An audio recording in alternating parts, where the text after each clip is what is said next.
Olá, bem-vindo, bem-vinda. Essa é a aula número 122 do estudo básico de Espiritismo. Nessa sequência de vídeos, fazemos então a leitura do livro dos Espíritos. Esse que aparece aqui do lado. Foi o primeiro livro que Allan Kardec compilou, que Allan Kardec nos entregou, quando ele fez então a criação da doutrina espírita. O surgimento da doutrina espírita, toda essa história. Quem foi Allan Kardec? Nós falamos na aula 1. Então, se você está começando agora, não conhece ainda a fundo o que é o Espiritismo, não conhece nada, quer conhecer um pouco mais sobre o que é o Espiritismo, assista a aula 1. A aula 1 tem o título O que é o Espiritismo? E nós falamos, dentre outras coisas, os fundamentos, a base do Espiritismo e como surgiu então, de onde Kardec montou o livro dos Espíritos, como ele fez as perguntas e recebeu as respostas dos Espíritos. Bom, toda aula nós lemos um conjunto de perguntas e um conjunto de respostas do livro dos Espíritos. E vamos assim, aula após aula, caminhando, e o objetivo do curso básico, como fazem todas as escolas espíritas, né, é ler o livro dos Espíritos, do início até o final. Bom, a gente sempre usa de abertura um outro livro, a gente lê uma página do Caminho, Verdade e Vida, esse maravilhoso livro que aparece aqui também, um livro do Espírito Emmanuel, psicografado pelo Chico, Caminho, Verdade e Vida, imperdível para você ter em casa, na sua biblioteca também. Bom, nós lemos sempre uma página de abertura do Caminho, Verdade e Vida.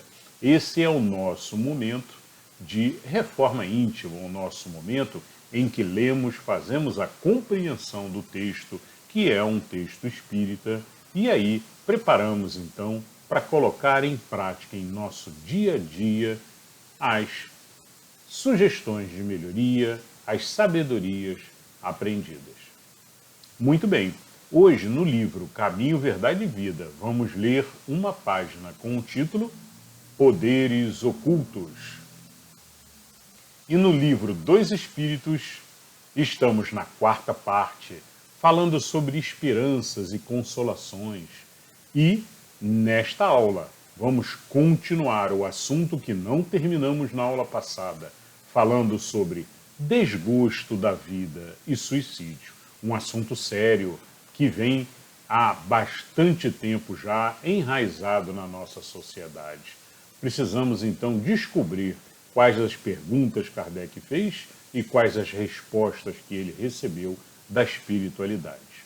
Bom, bora lá então. Vamos então para Poderes Ocultos do Caminho, Verdade e Vida de hoje. Bom, o Caminho, Verdade e Vida, ele sempre inicia com um versículo. E o versículo de hoje diz: E onde quer que ele entrava, fosse nas cidades, nas aldeias ou nos campos, depunham os enfermos nas praças e lhe rogavam que os deixasse tocar ao menos na orla de seu vestido. E todos os que nele tocavam saravam. Está em Marcos, capítulo 6, versículo 56. Agora, a explicação de Emmanuel sobre esse belíssimo versículo. Não raro surgem as fileiras espiritualistas, estudiosos afoitos a procurarem de qualquer modo a aquisição de poderes ocultos, que lhes confira posição de evidência. Comumente, em tais circunstâncias, enchem-se das afirmativas de grande alcance, o anseio de melhorar-se, o desejo de equilíbrio, a intenção de manter a paz, constituem belos propósitos. No entanto, é recomendável que o aprendiz não se entregue a preocupações de notoriedade, devendo palmilhar o terreno dessas cogitações com a cautela possível. Ainda que o Mestre Divino oferece a melhor exemplificação, ninguém reuniu sobre a terra tão elevadas expressões de recursos desconhecidos quanto Jesus. Aos doentes bastava tocar-lhe as vestimentas para que se curassem de enfermidades dolorosas. Suas mãos devolviam o movimento aos paralíticos, a visão aos cegos. Entretanto, no dia do Calvário, vemos o Mestre ferido e ultrajado, sem recorrer aos poderes que lhe constituíam apanágio divino, em benefício da própria situação. Havendo cumprido a lei sublime do amor no serviço do Pai, entregou-se à sua vontade, em se tratando dos interesses de si mesmo. A lição do Senhor é bastante significativa. É compreensível que o discípulo estude e se enriqueça de energias espirituais, recordando-se, porém, de que antes do nosso permanece o bem dos outros e que esse bem distribuído no caminho da vida é a voz que falará por nós, a Deus e aos homens, hoje e amanhã. Uma belíssima página, né? Como sempre, eu sempre repito essa mesma frasezinha no final. Uma belíssima página. Realmente, os textos de Emmanuel são muito profundos e muito, muito cheios de aprendizado, né? Então, como sempre fazemos também, agradecemos a Emmanuel pelo belíssimo texto e agradecemos a Chico pela psicografia. Caminho, Verdade e Vida de hoje, então, foi sobre poderes ocultos. Vamos tentar aqui analisar o texto e tirar o aprendizado para o nosso dia a dia, para colocarmos em prática no nosso dia a dia. Esse é o nosso momento de reforma íntima. E a reforma íntima não se faz somente com leitura, se faz com leitura, compreensão e colocar em prática o que foi aprendido. Muito bem. Um primeiro ponto aqui que tiramos desse aprendizado que Emmanuel nos explica sobre o versículo de Jesus é sempre que fizermos uma caridade, né? Fazermos essa caridade, seja ela qual for, um trabalho espiritualista, como citado por Emmanuel aqui, um trabalho espiritual qualquer, como Jesus fazia tantos, né? Mas sempre, sempre pensando na outra pessoa, pensando em quem vai receber o benefício, nas pessoas que vão ser beneficiadas e nunca, nunca na própria pessoa, ou como diz Emmanuel aqui, né? Numa vontade aqui dos seres de se elevarem, né? De se manterem na notoriedade, como comenta Emmanuel aqui, olha, preocupações de notoriedade. Então, Emmanuel recomenda, devendo palmilhar o terreno dessas cogitações com a cautela possível. Então, jamais o ser que vai fazer caridade, o bem ao próximo, né, jamais deve pensar em que os outros vejam o que ele está fazendo, né? Como disse Jesus, que a sua mão esquerda não veja o que dá a sua mão direita, né? E que então, nessa imagem de figuração, né, nessa parábola, o que Jesus quer dizer é, olha, não mostre quando estiver fazendo caridade. Não vá para frente do templo e mostre que está colocando dinheiro no templo. Não, nada disso, né? Toda caridade feita deve ser feita para Deus e sem as outras pessoas saberem que está fazendo caridade, tá? Ou quem está fazendo a caridade. Esse é o melhor caminho. É o caminho aí de não esperar nada em troca. Até os pequenos favores que fazemos ao longo do nosso dia, não espere nenhum obrigado de volta. Por menor que seja, aquela parada que você dá na frente da porta e permite que uma outra pessoa entre. E muitas vezes, não por ser um idoso ou por ser uma criança, não. Simplesmente por gentileza, por amor ao próximo. Você dê passagem no trânsito. Quantas confusões surgem no trânsito por falta de carinho, de gentileza, de caridade, bondade, deixar o outro passar à sua frente. Mas o ego fala sempre mais alto e impede que essa caridade seja feita com mais frequência. Então temos que tomar muito cuidado com o ego e passar a fazer cada vez mais a caridade sem esperar nenhum obrigado de volta. É a caridade pelo bem, puramente. Nem esperar que Deus retorne com um benefício. Não, não, não. Nada de, meu Deus, fiz essa caridade, agora aguardo o meu benefício. Não, nem isso. Faça porque tem que ser feito. Sentimento interno de quem está trabalhando no bem, na senda do bem, no caminho de Jesus, é o sentimento de tenho que fazer o bem. Por quê? Porque é o correto, porque é o que Jesus faria. Então, o que sempre falamos, né? A escolha nossa, sempre nossa. E na nossa escolha, baseado o Evangelho de Jesus. E para todas as ações durante o dia, questione-se, Jesus faria isso dessa forma, com essas palavras, com essas ações? Então eu faço também. Tá? Muito carinho, muito amor para todas as pessoas. Bom, esse é talvez o maior aprendizado desse texto aqui, é esse, né? É o de fazer a caridade, seja ela na forma de um poder espiritual, né? Serve muito aqui para os médiuns, né? E lembrando o que falamos na última aula, todos nós somos médiuns, todos, sem exceção. Cada um num grau diferente, pode ser que alguns não tenham descoberto ainda a sua mediunidade, pode ser que outros percebam de vez em quando algumas ideias que vêm na sua cabeça e julgam que é sua própria ideia, né? Ah, eu tive uma ideia ótima hoje.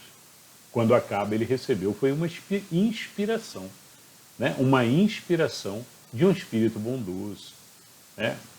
Bom, então, precisamos sempre segurar o nosso ego, porque o nosso ego tende também a nos enganar, a dizer que a ideia é nossa, que nós é que tivemos, que nós é que fizemos, né?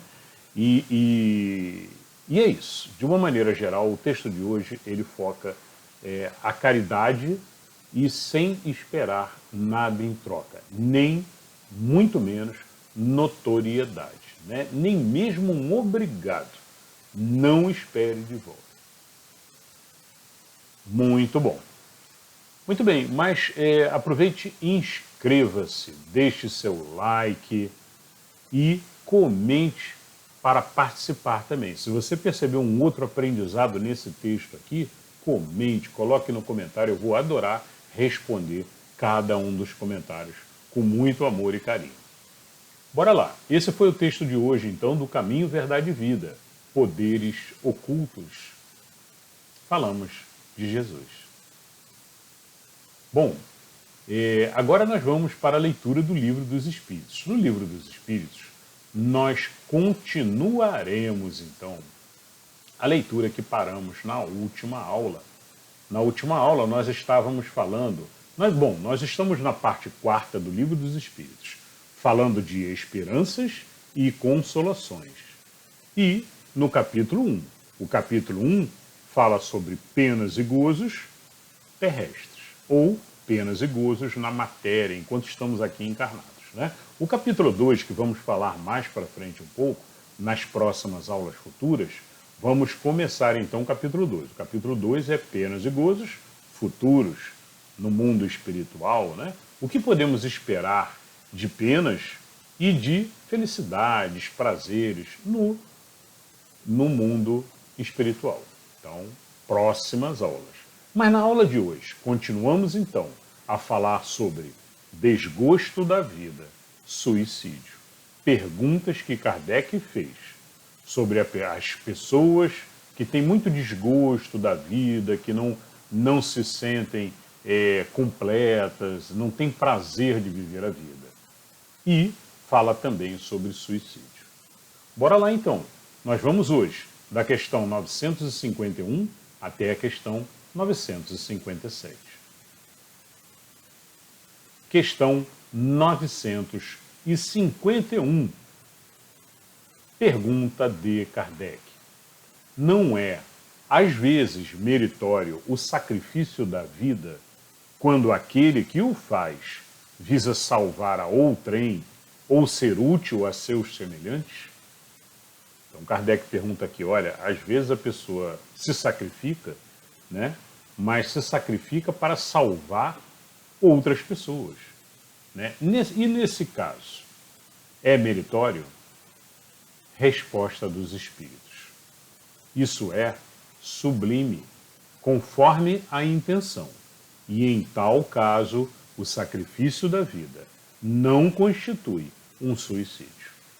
Mas Deus se opõe a todo sacrifício inútil e não o pode ver de bom grado, se tem o orgulho a manchá-lo. Só o desinteresse torna meritório o sacrifício e, não raro, quem o faz guarda oculto um pensamento que lhe diminui o valor aos olhos de Deus. Então, o que os Espíritos falam aqui é que muitas vezes um sacrifício desse é um sacrifício do ser querendo se engrandecer, né? Então, eu vou aqui provocar isso aqui, mas a intenção, né? Lembrando que em questões anteriores nós já lemos que Deus, ele sabe de tudo, então Deus consegue perceber, inclusive, as nossas intenções e os nossos pensamentos. Então, se estamos com uma intenção de ganhar mérito com Deus ou de conseguir um lugar no céu, não, aí não. Tem que ser sem interesse, conforme falamos agora há pouco, né? Então, se você está agindo sem interesse, para salvar as pessoas, lógico, mas sem interesse próprio, sem interesse para si mesmo, com interesse para ajudar e servir aos outros, salvar as outras pessoas, como perguntou Kardec aqui, aí é válido. Aí Deus vai valorizar. Mas fora isso, se o indivíduo tem interesse próprio, ou pensando em ir para o céu, ou pensando em deixar o seu nome aqui na terra, ou seja, está pensando em si mesmo, fundamentalmente, né? Aí não é meritório, tá? Bom, continuam os Espíritos. Todo sacrifício que o homem faça à custa da sua própria felicidade é um ato soberanamente meritório aos olhos de Deus, porque resulta na prática da lei de caridade. Ora, sendo a vida o bem terreno a que maior apreço dá o homem, não comete atentado o que a ela renuncia pelo bem de seus semelhantes. Cumpre um sacrifício, mas, antes de o cumprir, deve refletir sobre a sua vida. Não será mais útil do que a sua morte? Muito bem, então a posição dos Espíritos é...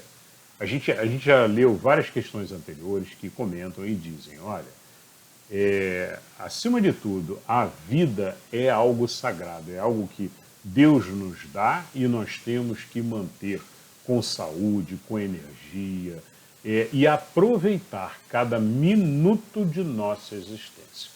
Então jamais devemos pensar numa situação dessa, de, olha, eu vou morrer, mas eu vou estar ajudando o fulano ou o ciclano. Devemos sempre pensar nas alternativas outras que sempre existem, né? Olha, quais as outras alternativas que eu tenho para que para não morrer, né? Então esse é o pensamento soberano, o pensamento do ser que realmente se eleva perante Deus, né? Por exemplo, um ser que comete o suicídio na Segunda Guerra Mundial, a gente sabe que tinham aqueles aviões chamados kamikaze, né? Em que o ser se suicidava pelo país dele, né? Pelo país dele, em nome da honra dele e do país dele, era como acreditavam, né? E jogava o avião em cima dos navios, né? Então, por um lado, alguém pode dizer, não, mas ele está agindo pelas suas pessoas, pelo seu povo, né? Bom, primeiro que é uma guerra, né? Deus, com certeza, vai levar em consideração esses atos, né? Com a intenção do ser. E vai levar também em consideração, quando pesa na balança, né, de méritos ou não, ou desméritos, né? Com certeza Deus vai considerar que também estava sendo uma guerra, um conflito, em que um podia matar de um lado, o outro podia matar do outro, mas como disse já os espíritos em questões anteriores, sobre guerra inclusive, né, os espíritos comentam, olha, se você puder não matar e não morrer naturalmente, essa é a melhor solução. Esse é o melhor caminho, né? Considerem sempre que a vida é sagrada. Vamos à questão agora 952. A 952 pergunta a Kardec. 952. Comete suicídio o homem que perece vítima de paixões? Que ele saiba, lhe haviam de apressar o fim, porém, a que já não podia resistir, por havê-las o hábito mudado em verdadeiras necessidades físicas. Sim, foi o caso que eu citei na aula anterior, por exemplo, de André Luiz. André Luiz, aquele espírito maravilhoso, que deixou vários livros psicografados pelo Chico, né? André Luiz, quando ele morreu, ele também morreu e ele não sabia, não era suicídio, para ele era doença, né? Mas André Luiz bebia muito, frequentava locais muito ruins também e comia exageradamente. Então ele morreu por desgaste do organismo provocado pelos excessos, né? Então é mais ou menos esse caso aqui. A pergunta de Kardec é, olha, comete suicídio o homem que perece vítima de paixões que ele sabia que haviam de apressar o fim, né? Então, quer dizer, a pessoa que exageradamente come, a pessoa que exageradamente bebe, a pessoa que exageradamente tem paixão por risco, né? Adrenalina. Então, são paixões da matéria, que existe um risco, e o ser tem que saber que existe um risco. E ele está colocando a sua vida, que Deus deu, como uma oportunidade de elevação, e ele está colocando isso em risco. E aí pergunta Kardec, e aí os espíritos respondem. É um suicídio moral. Não percebeis que, nesse caso, o homem é duplamente culpado? Há nele, então, a falta de coragem e bestialidade, acrescida do esquecimento de Deus. Esqueceu Deus, que está acima de tudo e que nos deu, então, essa encarnação como uma oportunidade de vida. E jogou fora a própria vida, né? Bom, aí Kardec faz uma pergunta A, dentro da questão 952.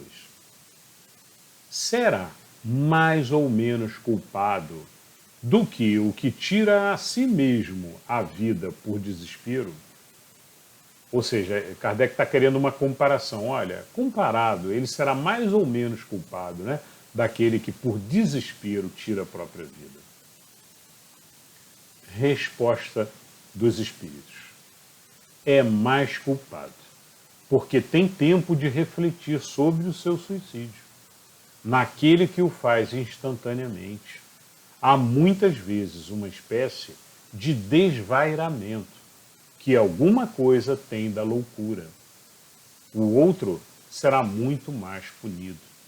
Por isso que as penas são proporcionadas sempre à consciência que o culpado tem das faltas que comete. Bom, pessoal, então é importante comentar só que cada caso é um caso, né? Não dá para a gente também generalizar. Essa é a resposta dos espíritos, né? Mas existem muitas possibilidades que devem ser julgadas e analisadas sempre por Deus, né? Então o que os espíritos comentam aqui é que, olha, esse ser é mais culpado. Por quê? Porque nos outros casos que Kardec perguntou, que seriam os casos de desespero, normalmente ocorre a loucura, né?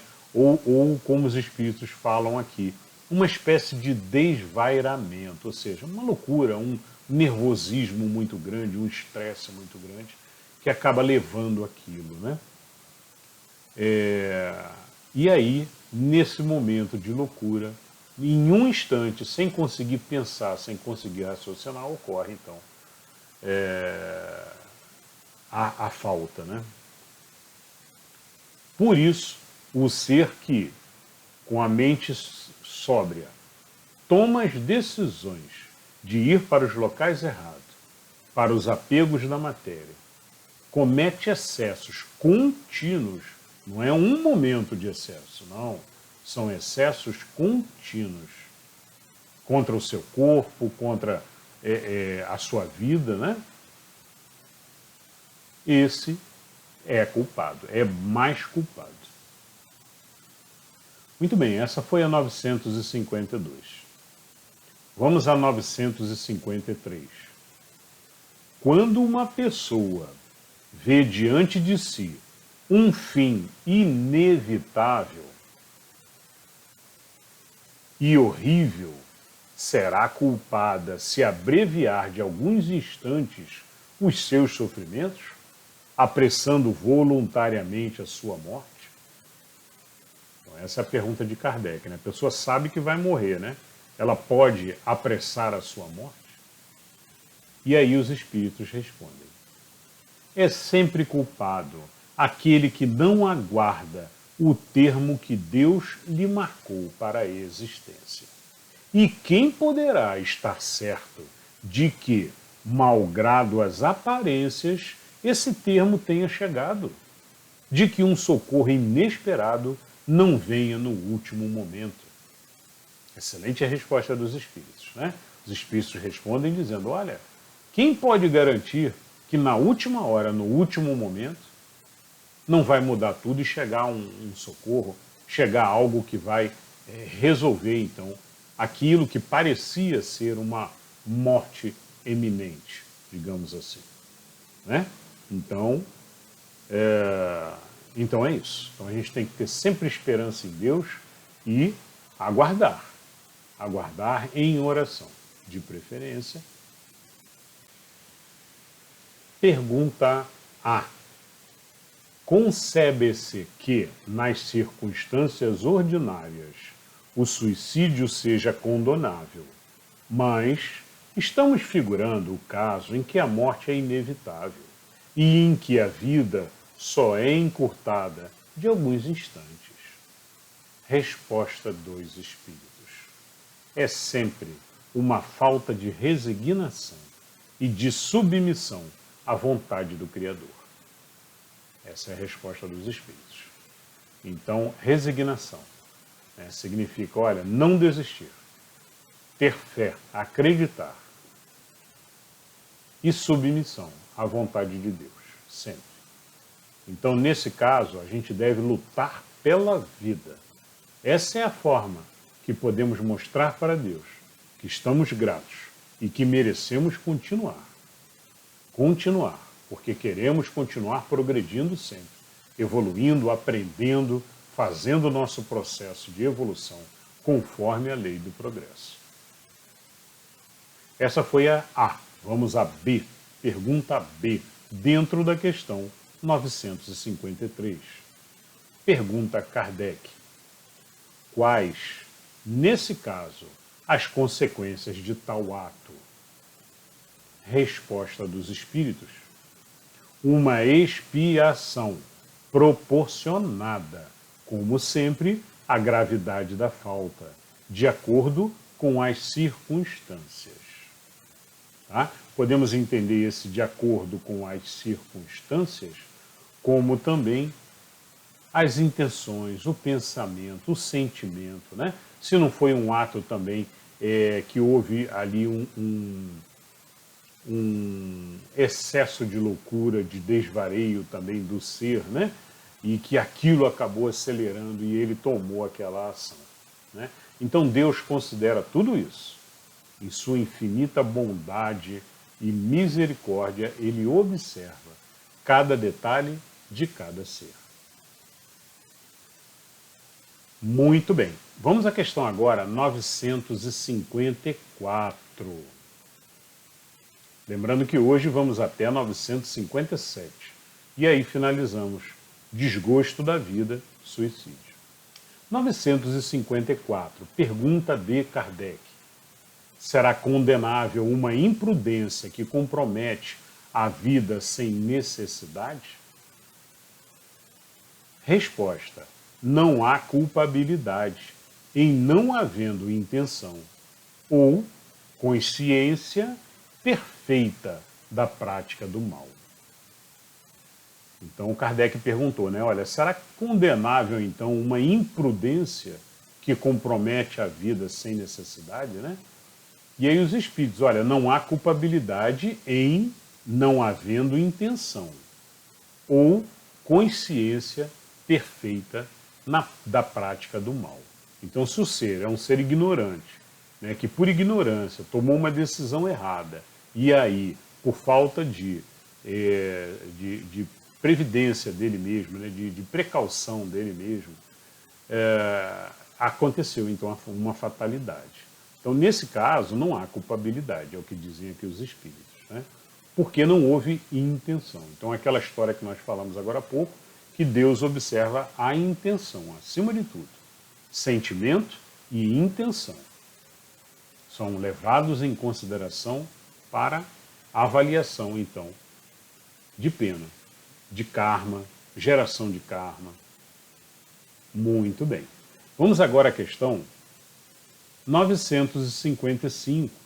Pergunta de Kardec. Podem ser consideradas suicidas e sofrem as consequências de um suicídio as mulheres que em certos países se queimam voluntariamente sobre os corpos dos maridos? Resposta de Kardec. Obedecem a um preconceito e muitas vezes mais à vontade, à força, do que por vontade. Ou seja, elas são, na maioria das vezes, mais à força do que por vontade própria. Julgam estar cumprindo um dever, e esse não é o caráter do suicídio. Encontram desculpa na nulidade moral que as caracteriza, em a sua maioria. E na ignorância em que se acham, esses usos bárbaros e estúpidos desaparecem com o advento da civilização. Então, pelas respostas dos espíritos, esse é um caso, por exemplo, que por ignorância da sociedade em si, dos próprios seres, né, acaba caracterizando, então, um caso de não culpabilidade, né, ou pelo menos porque não é um desejo espontâneo de tirar a própria vida, né? Ela acaba sendo levada e jogada pelos outros lá. Não é algo nem por vontade de tirar a vida. É algo que ela acredita que seja algo até normal de se fazer naquela circunstância, né? Mas as sociedades vão se elevando, vão se civilizando, né? E gradativamente, como dizem os espíritos, esses usos bárbaros desaparecem com o advento da civilização. Vamos agora à questão 956. Pergunta de Kardec. Alcançam o fim objetivando aqueles que, não podendo conformar-se com a perda de pessoas que lhes eram caras, se matam na esperança de ir juntar-se-lhes. Então Kardec pergunta, olha, alcançam o fim desejado, né? As pessoas que, eu perdi um parente que eu gostava muito e eu quero me juntar com ela. E aí causa uma falta contra a sua vida, né? E a pergunta de Kardec é: alcançam o fim objetivado? Alcançam o seu desejo? Ou seja, vão encontrar então na espiritualidade com aquele ser? Resposta dos espíritos: muito diverso do que esperam é o resultado que colhem. Em vez de se reunirem ao que era objeto de suas afeições, dele se afastam por longo tempo, pois não é possível que Deus recompense um ato de covardia e o insulto que lhe fazem com o duvidarem da sua providência. Pagarão esse instante de loucura com aflições maiores do que as que pensaram abreviar e não terão, para compensá-las, a satisfação que esperavam. Então, uma belíssima e importante resposta dos espíritos, né? Deixando claro que o suicídio, né, a falta contra a própria vida, né, isso é um crime gravíssimo perante Deus, né? E a gente não pode, aliás, a vida de uma maneira geral, né? Tirar a vida de outros também, de outros seres, né? É uma falta muito grave. A gente deve sempre não cometê-la, né? Mas jamais poderia, então, num caso desse, atingir o seu objetivo, né? A pessoa, quando se suicida, ela normalmente não vai para um local elevado, né? Como dizem aqui os espíritos, elas vão ficar longe daquele ser, porque aquele ser teve uma passagem normal, uma passagem programada, uma passagem perante Deus que estava já nos desígnios dele, provavelmente, né? E essa outra não. Essa outra pessoa abreviou, quis acelerar. Por ignorância, talvez amenize um pouco, né? Mas na maioria das vezes é mesmo por desejo próprio, de ego, de estar junto com o outro, né? Os desejos próprios, e não respeitando os desejos de Deus. É isso que chamam os espíritos aqui, porque é um desrespeito, acima de tudo, com a providência, com os desejos de Deus. Muito bem, vamos agora então à pergunta 957. Pergunta 957 tem uma resposta longa, mas vamos lá. Pergunta 957. Quais, em geral, com relação ao estado do espírito, as consequências do suicídio?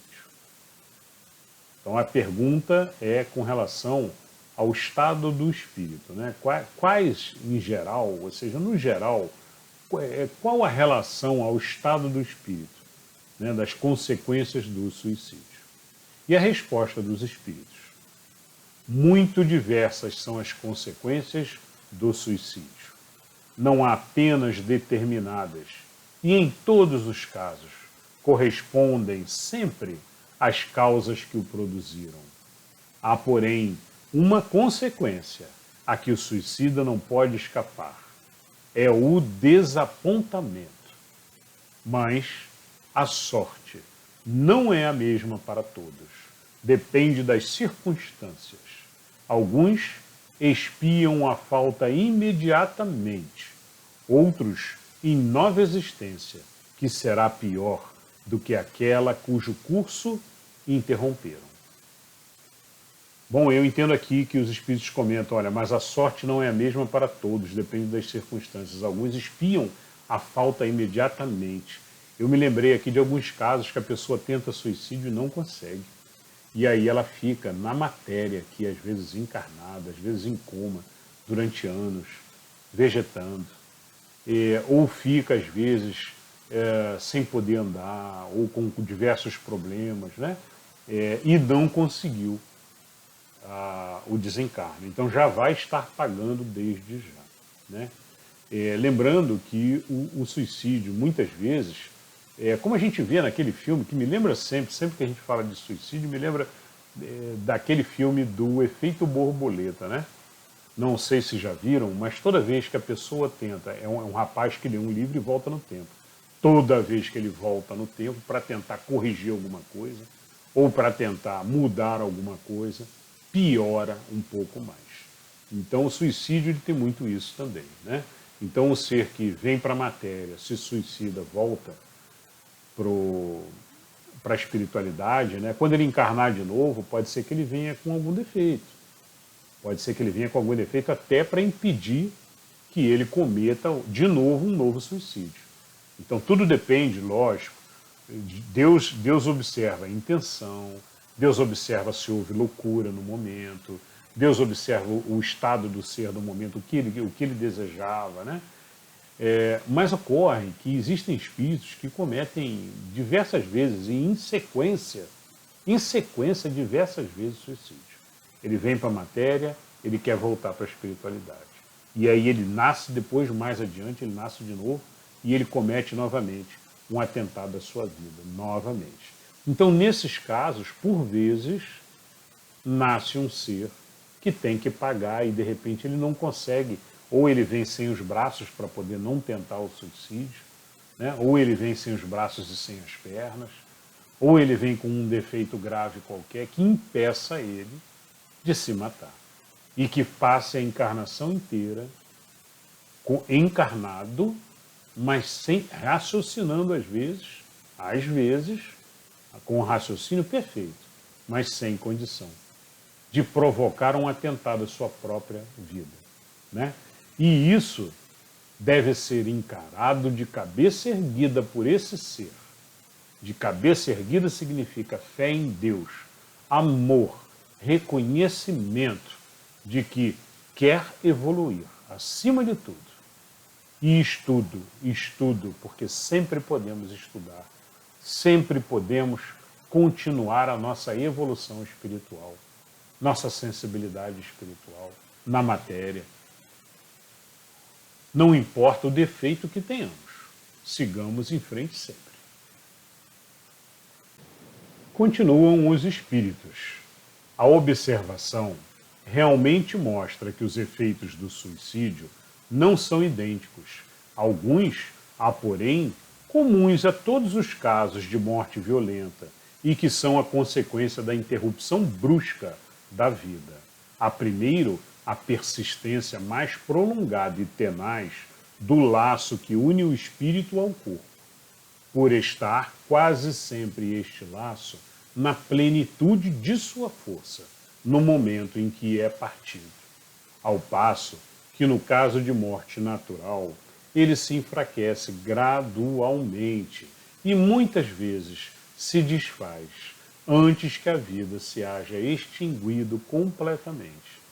As consequências deste estado de coisas são o prolongamento da perturbação espiritual, seguido-se a ilusão em que, durante mais ou menos tempo, o espírito se conserva de que ainda pertence ao número dos vivos.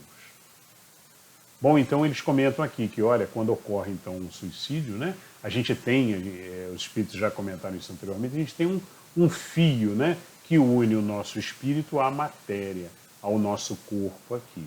E quando nós vamos durante o sono, por exemplo, nós nos deslocamos, né, vamos estudar, vamos para a espiritualidade, esse fio se mantém, né? Naturalmente, quando a pessoa vai morrendo de causa natural, gradativamente ele vai se desgastando e desligando. E aí desprende com mais facilidade. Mas no caso de uma morte de um suicida, essa interrupção, esse corte, ele é muito imediato. Então ocorre muita perturbação do espírito, ocorre muita sofrimento também do espírito por conta disso, né? E muitas vezes ele acha até que ele está vivo ainda, né? Muito bem, continua. A afinidade que permanece entre o espírito e o corpo produz, em alguns suicidas, uma espécie de repercussão do estado do corpo no espírito, que assim, a seu mau grado, sente os efeitos da decomposição, donde lhe resulta uma sensação cheia de angústias e de horror, estado esse que também pode durar pelo tempo que devia durar a vida que sofreu interrupção. Não é geral esse efeito, mas, em caso algum, o suicida fique isento das consequências da sua falta de coragem. E, cedo ou tarde, expia, de um modo ou de outro, a culpa que incorreu. Assim é que certos espíritos, que foram muito desgraçados na Terra, disseram ter se suicidado na existência precedente e submetido voluntariamente a novas provas para tentarem suportá-las com mais resignação. Em alguns, verifica-se uma espécie de ligação à matéria, de que inutilmente procuram desembaraçar-se, a fim de voarem para mundos melhores, cujo acesso, porém, se lhes conserva interdito. A maior parte deles sofre o pesar de haver feito uma coisa inútil, pois que só decepções encontraram. Continua. A religião, a moral, todas as filosofias condenam o suicídio. Como contrário, as leis da natureza, todas nos dizem, em princípio, que ninguém tem o direito de abreviar voluntariamente a vida.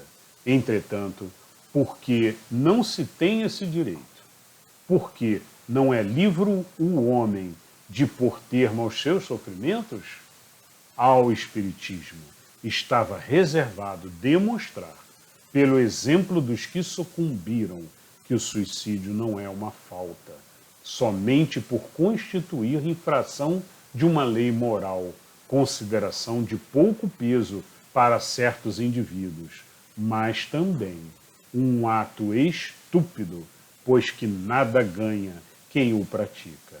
Antes, o contrário, é o que se dá, como nos ensinam, não a teoria, porém os fatos, que ele nos põe sob vistas.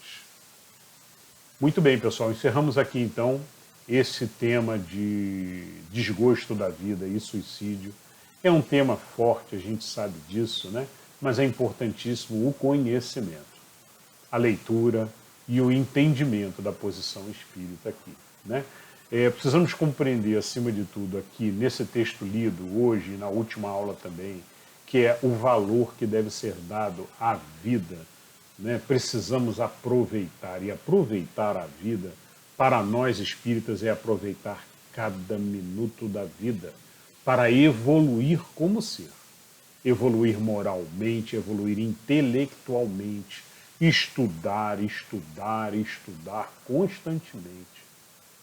E isso nos engrandece como espíritos, como ser, permite-nos fazer escolhas mais assertivas na nossa vida, escolher as direções corretas, tomar decisões acertadas.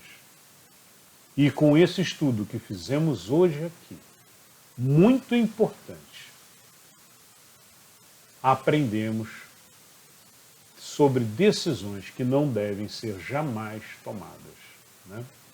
Bom, eu queria só reforçar que com relação a casos graves, né, de obsessão, ou casos graves também, psíquicos, né? Nos casos de obsessão, procure sempre um centro espírita, né? Em casos de tratamentos físicos, procure os psiquiatras, procure os médicos da matéria. É necessário, né? Em alguns casos, se não souber qual é qual, né? Porque em alguns casos fica na dúvida. Será que é um problema espiritual ou será que é um problema material, né? Procure os dois, então. Vá tomar sempre o seu passe com frequência e, no caso da matéria, vá frequentar, então, psiquiatra, psicanalista, né? Fazer o tratamento que vai te ajudar a elevar, então, você como ser também. Bom, é isso, pessoal. E segue o convite aí para que vocês assistam também a nossa sequência de vídeos sobre positividade. Positividade ajuda muito sempre a gente a manter sempre o pensamento elevado, boas escolhas e sempre retirando a negatividade da cabeça e isso melhora muito a gente, a nossa vibração, o nosso ser. Bom, eu espero que vocês tenham gostado. O próximo tema da próxima aula, nós vamos entrar no capítulo 2. Vamos começar a falar sobre penas e gozos futuros. Então vamos falar sobre a vida futura, vida espiritual. Então, muito interessante, não percam. Bom, eu espero que vocês tenham gostado. Nos vemos então na próxima aula. Um beijo, muita paz e luz no coração de todos. Até lá.